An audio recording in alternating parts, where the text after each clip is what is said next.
All right. What is going on, guys? It is Pete Nova from the Face Off Sports Network.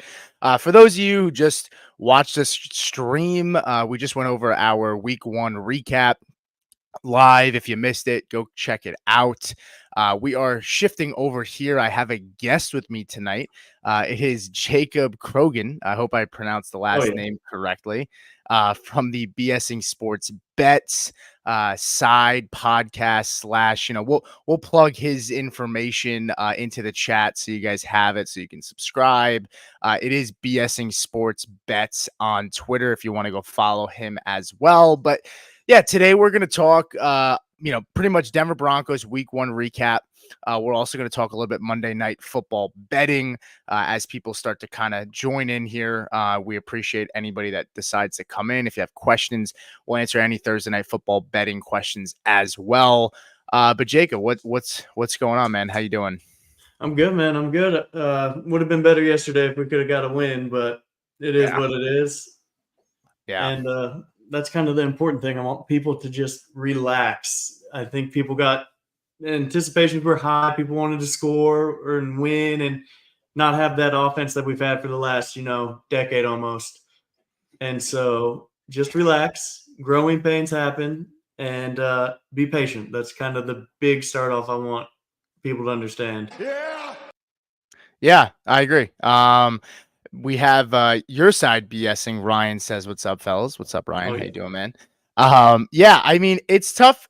I understand your point. And I get fans being a little upset too. I mean, it's tough, right? I mean, this offense has been abysmal even when they won the Super Bowl, right? Peyton Mhm. was a shell of himself, and the offense wasn't even good that year. So it's been pretty much a decade since we've seen a good offense competent. But I'm not hitting the panic button just yet. We'll Mhm. get into our thoughts, vibes about the position groups and kind of just go from there. But I guess to kind of kick it off, Sean Payton, right? Like second year as a coach. There's a lot of people out there that have their mixed feelings about Peyton. I kind of look at Sean Payton like a Aqib Talib, right? Almost like a dirty player on your team where it's like you hate him when he's not your guy, but you love him when he's yours. And Mhm. he kind of draws that target on his back. But I mean, what are your thoughts on Peyton in terms of like forgetting about this game, but just talking from a bigger standpoint? Do you have concerns about him on the long term side of things? And then when it comes to this season, what are you expecting from him? Like, is there anything that you need to see from him that will ease your mind about long term? And then on top of that, what were your thoughts yesterday? Game management. Is there anything that you feel like he could have done better as well? Okay. So Sean Payton as a whole, like what I love about him is he demands respect and he gets it from his players. His players love him and he's a perfectionist. He wants to be the best. He doesn't like losing. He really doesn't like losing. Yeah. And he is meticulous in everything and he wants to be uh what is the word I'm looking for here? He just wants to be perfect for less of a better word here. Sure. And what I don't like is I felt like he dumbed down yesterday's offense for Bo Nix. Yeah. He didn't have him pushing the ball downfield until the end of the game where Bo Nix was at his best. It was a lot of screens, dinks and dunks, and when you think of Sean Payton, you think of this high-powered offense that he had with Drew Brees and everything that they had and the Super Bowl they won and all the records that they broke with Drew Brees. And I think that's what people were expecting with Bo Nix out the gate, and that's just not how that was going to work. And Yeah. so he has his quarterback, but I think he's trying to get him into the flow of it, into the game, and they're going to work on this. Just knowing like what Bo Nix does and what he wants, and he's a perfectionist too. They're going to go back this week, look at everything, and we're going to get into it. But he put out a very vanilla offense there. There was no trick plays. There was no. There was that fake field goal that they tried to do just to see if they can get Seattle to jump off sides. Yeah. But we haven't really got to see the trickery or the complex offense that is Sean Payton. And so people think he's lost his step, and I don't think that's where it's at yet. No, I look, I agree with you. I think, you know, it's for Peyton, unfortunately, right? He kind of put a target on his back the minute he stepped in Denver. And there are a lot of people out there that don't want to see him succeed. But I think there are people that are naive to think that, like, if this year doesn't go well, is Sean Payton done? Like, is he possibly on the hot seat? And I think people have to remember that, like, this guy just cut Russell Wilson and took the biggest dead cap hit ever. Like, Mhm, they brought him in. Clearly, ownership said, "Hey, like, we are committing to you. Like, we trust you. Like, we'll let you go do what you need to do." Now, as for the game plan, yeah, I mean, look, I didn't get to watch it a ton live because I was at a wedding yesterday. I watched the full game replay last night. I watched it again this morning, and yeah, I think you're definitely right. I mean, we saw a lot of creativity even in preseason, right? And I think part of it was, you know, defenses run very vanilla mhm, coverages, and they don't want to show their hand. And so it allows the offenses to test things out. And I think he just coached a little scared, which is not really his thing. This is also a new thing for Sean Payton. People need to remember that. Like, he's never had a rookie first round mhm, quarterback. And so it's going to come with growing pains for him, too. But, I was a little upset. We didn't really see that RPO. I thought that was RPO mhm, would be a big thing, like no read option, and so that was a little frustrating for me. Um, and yeah, I mean, and it kind of flows into the next thing, which will be Bo Nix. But game plan wise, you know, we'll talk about. I guess since we're on Nix, we're on Peyton. We'll talk about just some of the game plan, and then we could dig a little bit deeper into the position groups. But we talked about it, and Marvin Mims, Troy Franklin. Franklin's inactive. We all assumed, hey, redshirt year, right? Like, mhm, most likely he's a little raw, right? And that's mhm, fine. But I look at I look at it as like batters and playing baseball, and like when you have coaches that like only bat lefties against righties, and they sit them down against lefty matchups, and they're when they're young players, and it's like these guys can't get better. Like, you have to allow them to grow. And I get frustrated, I think, in this situation, because even with Franklin, like, if it means Franklin goes out there and makes some mistakes, like, I'm okay with that. This is a rebuilding team. We're not competing this year. Like, Josh Reynolds was a nice piece, but at the end of the day, like, he's not in our future plans. Like, mhm. you need to get some guys out there that can provide some pop, and I just didn't really see that. So, um, that's the last thing I'll say. I don't know what your feelings were on the game plan outside of, we talked. I know you touched on a little bit, but like, I guess, do you feel like they should consider bringing up like a Troy Franklin? Like, is it too early for that? Like, are we hitting the panic button by saying, hey, like, we should have him be suiting up, or like, what are your thoughts on that? I love Troy Franklin as far as like a speedster, your deep threat, and Yep. that's what they didn't have. They didn't have their Jacob. Man, I'm about to butcher his name. Vigil, Oh, uh, Jalen Virgil. Virgil, There we go. Vigil Yeah, they Virgil. didn't Yeah, have yeah, him. yeah. They didn't have Brandon Johnson. Both those guys are gone, and I think Denver thought that they were going to have those guys Hmm. clear the waivers and not get picked up, Yep. and have them on the practice squad so they can pull them up. And instead, all they had was Little Jordan, Humphreys. and so all they had was tall, big receivers. They had no speed threat. They had Marvin Mims, and he only ran 12 plays. Yep. And when I was watching the film, I went back and rewatched it this Definitely. morning. Or I mean, this afternoon when I got home from work. And out of those 12 plays, the passing plays, I saw them open 3 times. If Bo Nix could just hold on to the ball just a smidge longer, he comes open over the middle.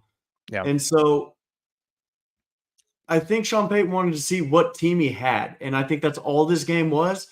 He didn't throw up his intricate plays. He didn't do anything special. He wanted to see what players he had And Yeah. shout out to Seattle's defense. Hmm. They are much improved. Their corners are big and fast, and so they were on us constantly. And so when all you can do is dump off screen passes and run slants because you have no burner over the top, your offense is going to look like that. And I think this was just a trial period to kind of see how it went.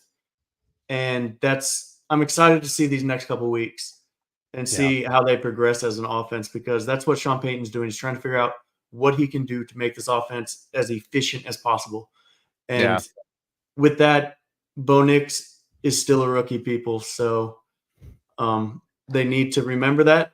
Yeah. Every rookie minus Jaden Daniels, and he didn't look great passing wise, but for fantasy football, he looked great. Uh, Yeah. He did. every rookie just looked terrible week one, and they generally always do. You don't get even C.J. Stroud last year did not look good until later into the season. He wasn't C.J. Stroud, and Yeah. AR, everybody was crazy over him.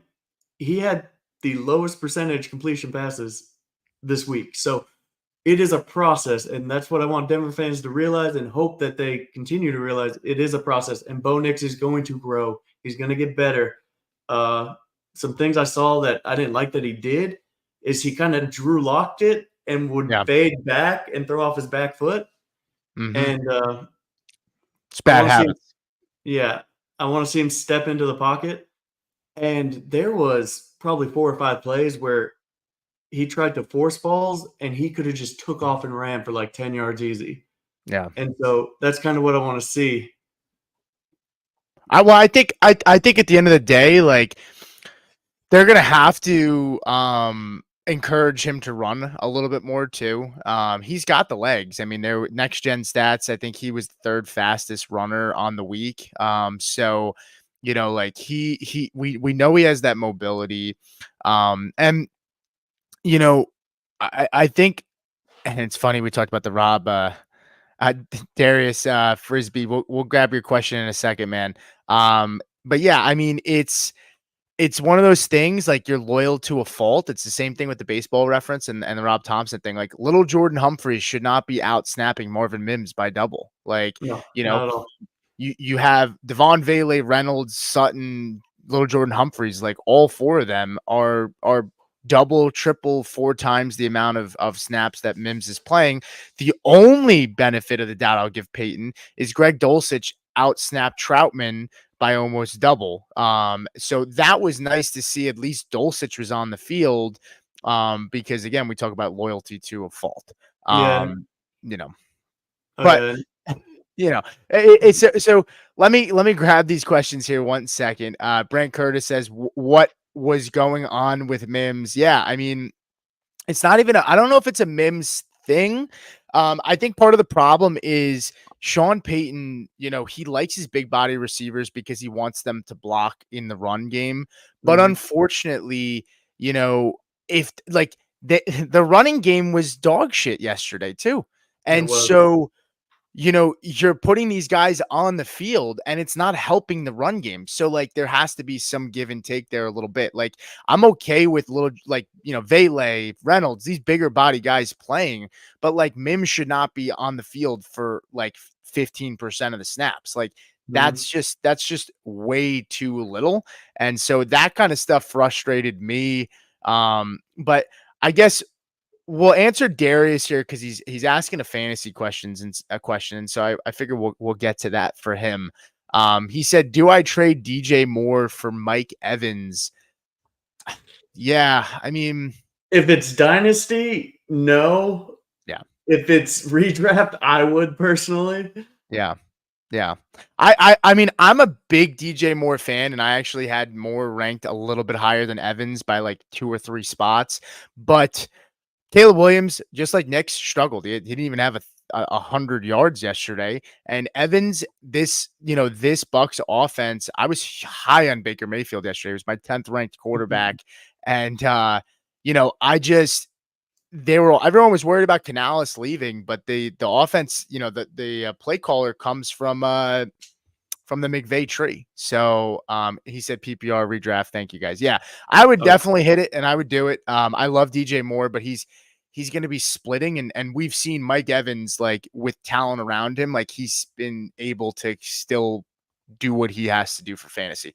So, Liam Cohen. Yes, Ryan said Liam Cohen. That was who I was thinking about. So if you have any more questions, guys, feel free to send that in to us. But moving on to just Bo Nix in general, like let's close out on him. Just some things to note about Nix, at least, is out of all the rookie quarterbacks, since 2010, any quarterback that has thrown over 42 passing attempts, they're 18, 108, and 2. Like, unfortunately, like I understand that the running game was not working for Denver, and I do think Peyton was boxed in a little bit. So I do want to give him a little bit of slack there. The running game wasn't really working, and I don't think he wanted to put Nix in harm's way. The O-line wasn't great yesterday either. And to your point before, like McDonald had that those pressures dialed up, and it was a lot to deal with. But you're asking a rookie to throw the ball 40 plus times in Seattle, their first game of the year, against a defensive minded head coach who was one of the better defensive head coaches in the last 10 years in the NFL. Like, it's a recipe for disaster. And when we look at other quarterbacks around the NFL that were rookies, Caleb Williams, we look at Jaden Daniels, like don't get me wrong, the Bucs have a good defensive front. Their secondary's okay, but Antoine Winfield went down yesterday. He wasn't there the whole game, and they have more holes. They lost Devin White. That defense isn't that great. It's just a good, stout run defense. And then you look at the Titans, who I think were improved, but their secondary is better. They brought in L'Jarius Sneed. They have a couple other guys, Diggs, Adams, but like they all had easier matchups, and it's not like they blew it up. Jaden Daniels was good for fantasy, and he didn't like throw up on himself, but it's not like he was amazing. And they all have better weapons than Knicks. I mean, Eckler, Brian Robinson, Sinat, Ertz, Terry McLaurin. Yeah, Noah Brown. Noah Brown would probably be our third receiver on this team. Like, if that, like maybe even our wide receiver too. Yeah. So, it's not like these other guys really blew it up. And so I don't know. That's all I want to say about Knicks. I mean, and the only other thing I would say about Peyton that I forgot to mention is we talked about it before we went live, but like 21% pre-snap motion, second lowest in the NFL, the Broncos were, and offenses that are in the highest in the NFL for pre-snap motion are the best offenses in the league. Miami, Detroit, 49ers, like all Chiefs. These teams. Yeah, Chiefs, all these teams that do pre-snap motion. So, there's got to be a little bit of wiggle room, but I also think Peyton didn't open it up completely because he didn't want to put Knicks in harm's way. So anything else to close out on Knicks before we move? I mean, we could touch on the wide receivers a little bit more if you want, and then we can move to the other side of the ball. Yeah, no, the only two things I saw from Knicks were the two big bad decisions were his two interceptions, and he could have had two more that were dropped, but you can't throw it. You can't turn the ball over in the red zone. That's a big no-no. And then with 5 minutes left, they're driving, they're scoring, and he throws it into that triple coverage into Cortland. I look over, there's nobody open there, and he just has to run that ball or throw it away. And I want to see him run. He literally was the fastest quarterback on Next Gen Stats. He ran 20.05 miles per hour. That's flying. Yeah. And so he can move, and I want to see him run more. I was mad that he didn't do the RPOs like you brought up, and just I want to see it more. And so we'll see. We're going to get a lot of answers this year as to how good Sean Payton is, Bo Nix, if he can grow. And that's what we're seeing this year. It's growth. And we want to see. We do not have a talented roster. No. And that's It's a lot of youth. That's why when we talk about Mims and Franklin, like this team traded up for Mims last year. That's why it's frustrating. This is not a player from an old past regime, like where Peyton's like, I'm trying to fit him, but isn't fit in my scheme. Like, you drafted this guy, like figure out a way to get him in this team. Yeah. And you traded up to get Franklin. So yeah, I mean, I'm with you there. And I think unfortunately for Knicks, like, I think he tried to play hero ball a little bit at the end there because he's pressing, because there's no explosive plays. And so he's trying to make something happen, and he's a rookie, and it's a tough environment. So, I think, the criticism is necessary, but at the same time, like we also have to be realistic and say, hey, like none of the rookie quarterbacks looked amazing this week either, and he had the Mhm. toughest opponent or test this week. I do want to answer one question here as well from Darius. Again, he said someone wants to trade me Xavier Worthy for Devontae Adams. Do I pull the trigger? Sorry to get in the way. Nah, it's all good, Darius. We appreciate you asking us. I mean, I know for me, my answer would probably be Adams, and I'm not that high on Adams, but Xavier Worthy, like, he touched the ball 3 times. One of them was a touchdown on broken coverage. The other one was a trick end around where they had a convoy for him, and he's fast. He looked good, and I think he's going to be a good NFL player. But there's only so much to go around, and Andy Reid does typically ease his wide receivers in. I was off Worthy this week, and I said he's going to have 1 or 2 big plays drawn up for him, and it's a matter of getting in the end zone, and that's exactly what happened. Marquise Brown isn't here. Justin Watson was seeing good time on the field. Like, they like guys like him, and even the backup tight end for Travis Kelce was on the Right. field Yeah. catching passes. Noah Gray. So I would go Adams just because he's a guy you can rely on every week, and he still has upside. He's still one of the best receivers in the league, and I don't even love Adams this year, but I think it's a pretty easy trade for me to make. So Yeah, I agree with that, especially since it's redraft worthy next year, probably. yeah, You're going to get boom or bust 100% there, and you get consistency with Devontae Adams. So, yeah. Yeah, I agree. All right, so shifting over, let's talk. I want to talk about the O-line really quick and the running backs in conjunction. I know we said we go defense. We'll touch on this really quickly. Garrett Bowles, right, I think he left the game for a little bit. I don't know uh, how did he leave the game? How long was he out of the game? Why don't you I'm tell pretty me? sure he missed the rest of the game when he went out. Yeah, We had the backup left tackle, but he has a high ankle sprain is right, his problem. right. So that might be week to week. I think it was Peart that came in, right? It was Peart, Yep. and I think I read that they said it was a contusion actually with Garrett, and the Oh, X-rays were negative. So that sounds like pretty positive, but I could be okay. wrong. I thought I had saw that. But correct me if I'm wrong there. But again, I didn't. It's tough when you're watching the replay because it's not like they're showing me like, oh, Garrett Bowles just went down, and I'm sitting Mhm. waiting on a commercial. I did remember seeing that the X-rays were negative, so you could check that if you want, and just double check. But I thought I heard it was negative and that was positive, but it still might be an ankle sprain. I'm not exactly sure. But from an O-line standpoint, um, center wise, he looked good, right? I mean, young guy. I mean, for what it's worth, I mean, he's going up against a first round pick, highly drafted, big boy, and I mean, he held his own for a good bit. He had some highs, he had some lows. But other than that, I mean, what was your vibe on the O line?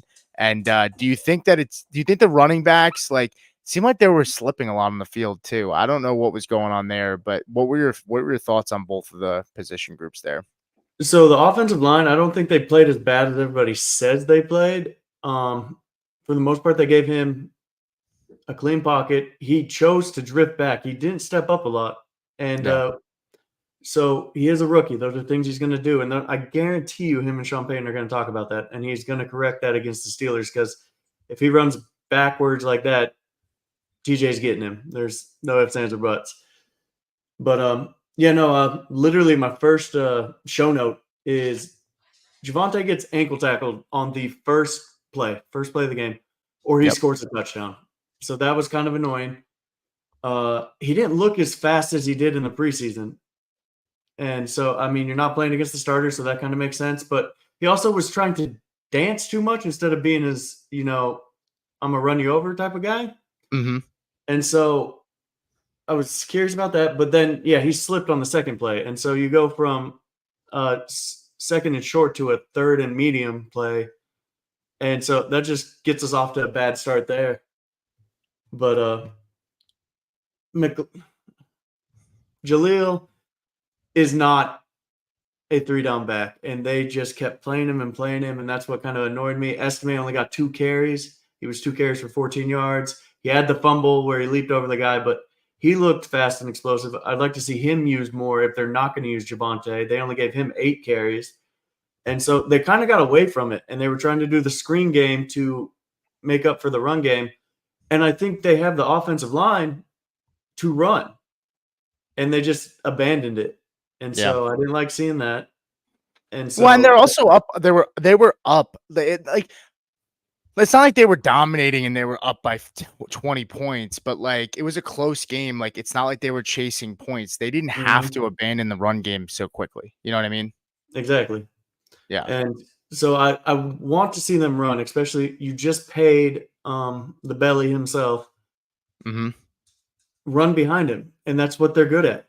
I think this is a running offensive line, and they kind of just got away from it. So I want to see that next week. And Sean admitted to coaching bad. He said it's not Bo Nix. We all need to step up. It's a lot to ask your rookie quarterback to like play hero ball like he was trying to do. Right. And so nobody stepped up for him. They had 2 drops. The receivers had 2 drops on 3rd down that would have Hmm. converted. And then there were some plays. Dulcich got short on a 3rd down catch. And so there's a lot that could have gone differently. But I I just don't think we played our strengths. Yeah. And he kind of just got away from it. Well, and that's my biggest issue. Like, this is a team that we all assumed, hey, their identity is going to be running the football. Mhm. And when you don't need to, it's not like they were getting like blown out or they were chasing points. Like, you have these slow, big receivers because you want them to block in the run game. And I get it. But then if you're going to abandon the run like we did, then Mims should have been on the field. Like, in my opinion, I know we're going back to the wide receivers and stuff, but Yeah, bouncing around. I know. But the point is, like, with the run game, like, you can't give up on it that quickly. I get it wasn't working out. But if you were that afraid, and like that's where I don't get it. Like if they were sheltering Knicks a little bit by not being creative, then why like wouldn't you run the football more? Even if it's not working out. Like Estime had that big run for 12 yards, he fumbled, and then he didn't get on the field again. Yep. And then Peyton came out and said, "Well, I don't knock him for hurdling. The defender just made a really nice play. I'm never going to tell a guy not to do that." So my thing is like, if you really feel that way, and it could be coach speak, he could have been fucking pissed off, but he's not going to throw his guy under the bus. Then why is Estime not on the field then at that point? If you believe in the guy, Tyler fucking Batty, in my opinion, like Blake Watson should not have made this team. He should have been a P squad guy. Tyler Batty is a guy that provides juice as well. Mhm. Like we need all the pop that we can get. And I was just so, about to bring him up. yeah. We Yeah. could So probably see them coming up. So, I I wouldn't doubt it. I really wouldn't doubt it. And I don't know. I mean, like I love Javante too, but it's the thing that's tough about Javante is that it's just there's no home run hitting with him, right? mhm, It's a lot of grinding it out with him, and you have to commit to a guy like that. If you're gonna like, or else Javante's just like there's no reason to have a guy like him if you're not gonna use him. He's a guy that, in my opinion, like you need to give them reps. Like it's like David Montgomery, right? Like David Montgomery is not a home run hitter, but like the more touches that he gets, like the better he yep, gets in the game. Like guys like that need more touches, and you're neutering the guy. Like give Javante the carries and let him do what he's got to do if this is what our identity is going to be. But like I think there's just a little identity crisis, and they're a little confused there. Like it's like mhm, you let go of Judy, you let go of Tim Patrick, you wanted Josh Reynolds and little Jordan Humphreys, like, and then Mims isn't on the field. Like, it's like you're committing to like big bodies and like smash mouth football, but and then you're you not don't do doing it. it. Yeah. Yep, Yeah. and just I wanna see it, and he just didn't do it, and so Yeah. it's interesting, and he like I said, it is his fault at that point, Yeah. Yeah. and Yeah. so he took responsibility, but you can't see that consistently, and so I'm more mad at Sean Payton than anybody else on this team because players are just trying to play, but Yeah. he makes the personnel decisions and the offensive play calls. Hey, the defense came ready to play. Yeah, Yeah, they did. Vance Joseph, Oh my and god. we'll shift over to the defense, and then we'll try to spend a couple minutes on this because I want to talk about your thoughts about tonight. Obviously, we're about to roll in to Mhm, Thursday, well, Monday night football. mhm. But with the defense, what what was your takeaway? I mean, Vance Joseph got a lot of crap. I think Peyton put him in a tough situation last year. He wanted him to run a Giro Evero's defense. They were running a hybrid, and then it became a disaster. Defense tightened up halfway through the year Mhm. because they allowed Vance to run his defense. Yep. They came out looking like they were ready to play. I mean, a lot of pressure on Gino. Riley Moss looked pretty good. Tyler Lockett's a veteran. Like he's gonna get the best of you every once in a while. He's still a good football player. And when you have Pat Surtain, you're gonna get picked on. And Yep. players got to make plays, and they all get the offensive wide receivers get paid too. But Riley Moss for his first game against good wide receivers, veteran wide receivers. I thought he held his own. I Yeah. don't know what your thoughts on him. The secondary, you can loop in the safeties as well on that. But what were your thoughts on the secondary as a whole, and then you can get into the safeties. Secondary as a whole, I think is good. Yeah, I I love Riley Moss. I love what he did. And like you said, Tyler Lockett is a seasoned vet. He knows how to get his yards and knows what he needs to do to get his yards. yeah, And Riley Moss was an inch away from batting that ball away and giving I Denver know. a shot to win that game. And so that kind of sucks, but it is his first start. And he's young. This entire team's young, and people need to understand that this is going to happen. But with experience, they're going to get better. And so I just I'm concerned with the safety play. Yeah. Uh, Yeah, I mean, PJ Locke getting juked out by Geno Smith in the open field. I mean, come on, man. PJ Locke missed 3 open field tackles. And Yeah. not only that, I watched him multiple times. He's not hustling to the ball on that first Kenneth Walker touchdown. You can watch him. He doesn't sprint to the sideline. And if he does, he pushes him out instead of him diving into the end zone. And so, Mhm. like, I don't Yeah. like that. And you want to know who gives you hustle? JL Skinner, because you Yeah. saw it on special teams. He made 2 great plays on special teams. He got the muff punt and then the ball down at the 1 between him and Smith. So I want to see the hustle. I didn't see it out of PJ Locke. So if he's not going to do it, that's going to, hey, anytime, that's going to cause problems. And like you said, Moss is going to get picked on. Pat Surtain's over there. And so I think he was there. He was there every time. He didn't get beat bad. He just was a millisecond or away from making pass breakups or making good plays. And Yeah. so, and it No, no, wasn't go like ahead. he's getting torched by somebody bad. It's Tyler Lockett, and he's been doing this for Yeah, a Tyler decade. Lockett's creative. Like he doesn't do anything flashy, but he understands his leverage on the field. Mhm. And it's just one of those things, man. Like, I think for not a rookie yet, but he's pretty much a rookie at this point. Um, Mhm. I think Riley Moss held his own. I didn't really get a feel on Brandon Jones much. Um, He was making tackles. He was in there, and that's what yeah, I like seeing. yeah. Uh, but what was the guy? Our nickel starts with an M. McMillan. No, Jaquan McMillan. Yeah, yeah, yeah. yeah, McMillan. Yeah. Uh, Loved him. He got a terrible pass interference call that was called on him, which they scored a touchdown off of after.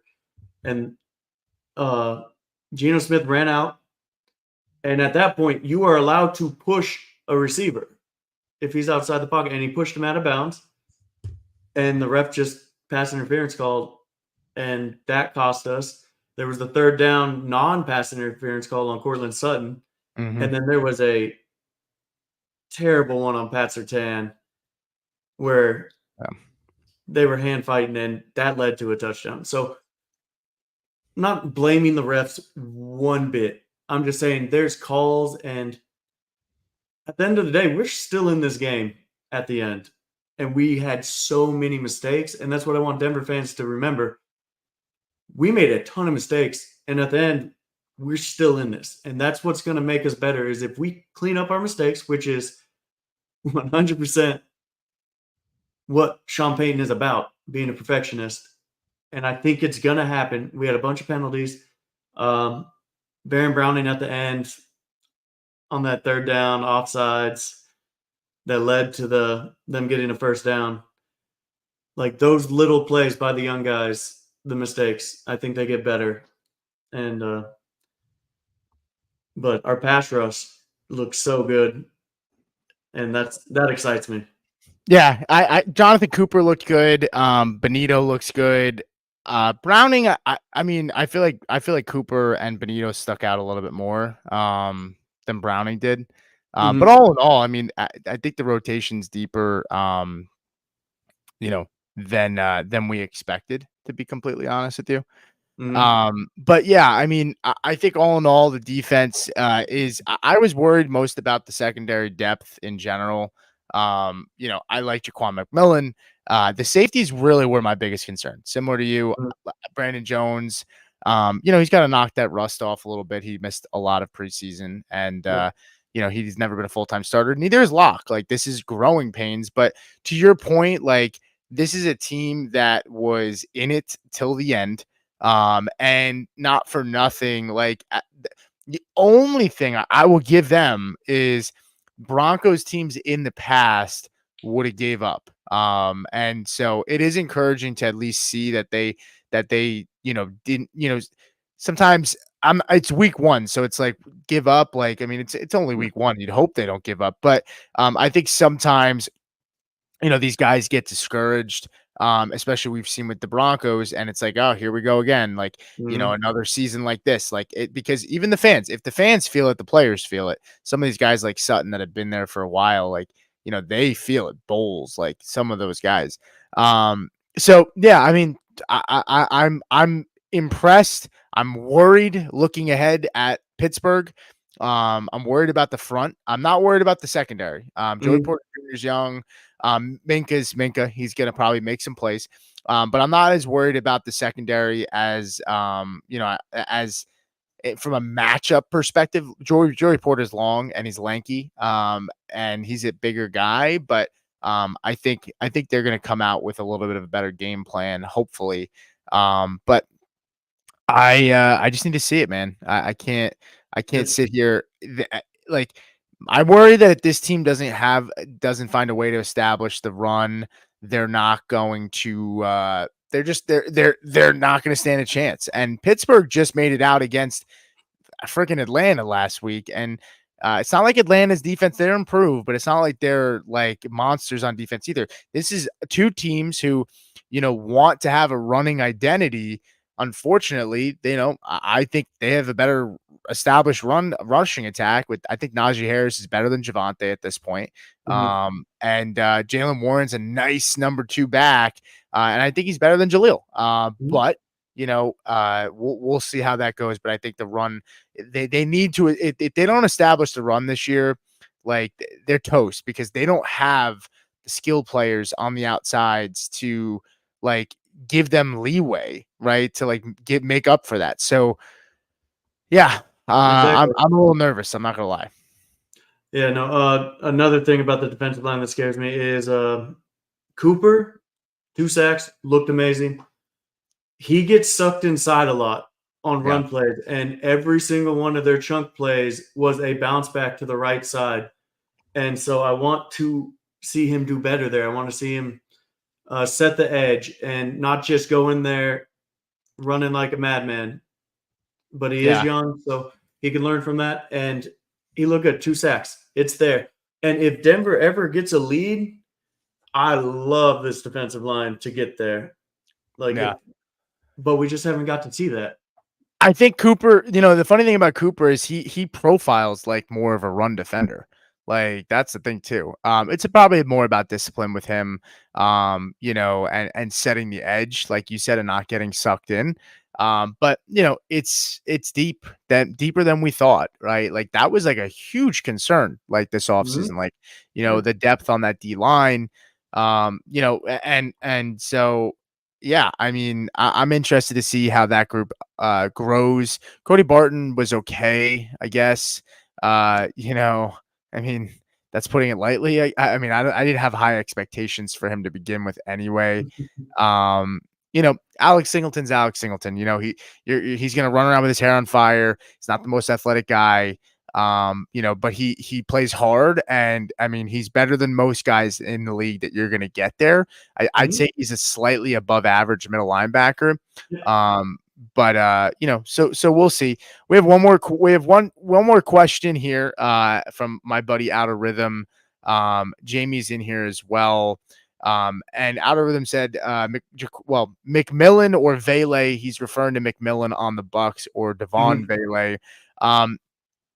I prefer McMillan just because I think he's going to have a better role. Vele was peppered, and I think he's definitely I love both of these guys as stashes in fantasy, but I think that offense is just going to be better in the Bucks, and they're going to throw the ball a lot there. So I don't know how you feel, but I prefer McMillan, the pedigree, higher round talent, and just a better player overall. I agree with that 100%. And if you watch the Bucks game, he dropped a touchdown as well, so he does get it. I think he got 3 targets, and 2 of them should have been touchdowns. And so I think he is the third option in that offense, but those guys are old. So if you're playing Dynasty, that's the route you want to go, I think, with McMillan. Vele's nice. I think he has a lot of potential, but he is a 7th-round draft pick, and he did get peppered. He had 8 catches for 39 yards. Hey, Vele could be good, though. I mean, I'm okay with it. Yeah, I think we know what we're gonna get out of the Bucks offense. So that's why with Vele, I just don't know what at least at the Bucks, they can run it. They can also throw it. With us, it's we don't really know what our identity is going to be. Jamie came in and he said, I bet the Jets money line 50 to win 125. I kind of think it's a lock without CMC. Banged up Ayuk and Purdy looking like trash. Yeah. I'm watching the game right now and just burped because I'm drinking a beer. Sorry about that. But yeah, I'm watching it right now. It looks like the San Fran is driving. If you like the Jets, and you really want to put your money where your mouth is, I mean, San Fran, if they score here, you might as well just hit them on the live line because you'll get some better odds there. I did catch, and I was telling you, but I caught that Jordan Mason live line at plus 650. And then we were on the podcast. We were all live when it came out, and I looked, and the line was still up at 650. I bet it, and then Anthony, one of my co-hosts, he tried to bet it, and literally, he was like, the line's dropped, and it was at one plus 120, right after that. So, I mean, I think I'm glad. Did you take anything? What do you have tonight? No, I got Mason plus 13.5 rushing yards and anytime touchdown. Receiving or rushing? Rushing. Oh shit! It was rushing. I thought it was receiving. I'm pretty sure. I was gonna say, really? Maybe that line didn't adjust. That one didn't, but the anytime touchdown did adjust, and that's I didn't get the juice I wanted on it. Hey, that's not bad. I have Kittle to score. I have Debo, and I have Tyler Conklin to score. I don't know. I love Conklin. I also have another bet, and it's 40 yards receiving and 40 yards receiving from Conklin and B.S.ing. This was way before, and it was plus 600 odds. Oh, wow. And they both did it 7 times last year, so I was just like, they have a better quarterback with Aaron Rodgers. Why not see? So yeah, I don't hate that. They had a boost. It was for CMC and B.S.ing they combined for 35 rushing yards. Obviously CMC's out, so they voided it and kicked it back. But yeah, I mean, I guess Breece Hall just fumbled is what Out of Rhythm said. I guess that's how the 49ers got the ball back. Jamie said I have Breece Hall anytime touchdown parlayed with 60 plus yards. Yeah, I mean, I don't hate that at all. No, I don't know if it's rushing or receiving. I'm going to assume it's rushing, though, to be honest with you, because rushing plus receiving would probably be a little bit higher. But yeah, man, this was fun. Receiving yards. Oh, wow. It was receiving that you got from Mason. Okay, I was going to say, because 13.5 is pretty light. I would have actually thought that his rushing yards, I mean, if McCaffrey didn't get ruled out, I wonder if his rushing yards would have been I wonder what his rushing yards would have been. like maybe 5, 6. I don't know. I mean, 13.5 doesn't sound that I crazy. think his rushing yards were 11.5. That's why I took it, but Mm. I must have misread that. Well, now I'm hoping the Jets can do something and he gets some just dump off screen passes Hmm. like CMC. So let's hope so. Man, I can't believe I misread that. What a rookie move. Yeah. I mean, it's all good. I saw it and I actually bet the same thing after I saw what you said. But hey man, this was fun. We could definitely do it again. I don't I'm know if we'll down. do it. I don't know what day, if we do it this time next week or maybe we'll do a Twitter Spaces and just kind of get some people on there. But yeah, it was fun. Jamie, well, two Jamies actually. Out of Rhythm's name is Jamie as well.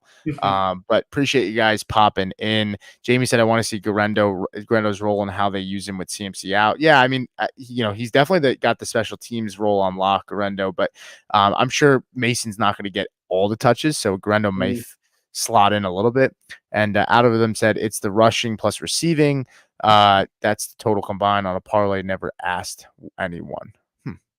I don't know. I mean, I didn't 60 make the total, I bet. like. I What do you like say? anytime in 60 total. Yeah, I like it too. I think he's asking I think he Oh, was asking about Jamie's above that he had 60 plus yards. yeah, yeah, Uh, yeah. yeah. I mean, I don't hate it. Even if it's 60 rushing yards and a touchdown, I don't really hate that either. I think Kittle's gonna have a pretty solid game too. So we'll see. I'm going against Ayuk and Fred Warner in fantasy right now. Jamie said rushing. That's what I figured, Jamie. I'm going against Ayuk and I've got Kittle in one league where I'm up 10, and then Ayuk and Fred Warner because we do like one IDP in another league. So yeah, I'm probably gonna get taken L in both of those leagues, but it's all right. The Um, yeah. I have Brees in one where he needs to score 26 points, and the other guy has Greg Jennings. So ugh, ugh, yeah, I might have God. taken L in that one. Yeah, But the that's rest I have locked up and I wasn't even worried about. I think I went 10-3 in all my money leagues. 10-3 is pretty good. Yeah, I'll take that. 10-3 is pretty good. I'm dealing with a fantasy issue, so I'm like texting because I have some people that are asking me about. I guess Jordan Mason wasn't able to be picked up, then he was, so I'm trying to sort that out. And Oh, you're obviously, commish? yeah, I commissioned so many leagues, man. I hate it. Oh, God, you poor soul. Somebody's got to do it, man. But yeah. All right, man. Well, hey, let's sign off here. Appreciate everybody that did tune in, both Jamies. Appreciate you guys. Thank you, Darius, for popping in as well before. Ryan, we appreciate it. Brant Curtis, thank you guys for taking some time out. Obviously, Monday Night Football is on. We're gonna go hop off and start to watch that a little bit. But crush your bets today, guys. And hopefully you enjoyed us talking about the Broncos. I don't know how many fans we got on my podcast, B.S.ing Sports Podcast, but if you don't already and you are listening on our podcast platform, follow Jacob at B.S.ing Sports. That's B.S. and just literally B.S.ing Sports Bets on Twitter. Subscribe to them on YouTube as well. And it was a blast. We will see you guys next time.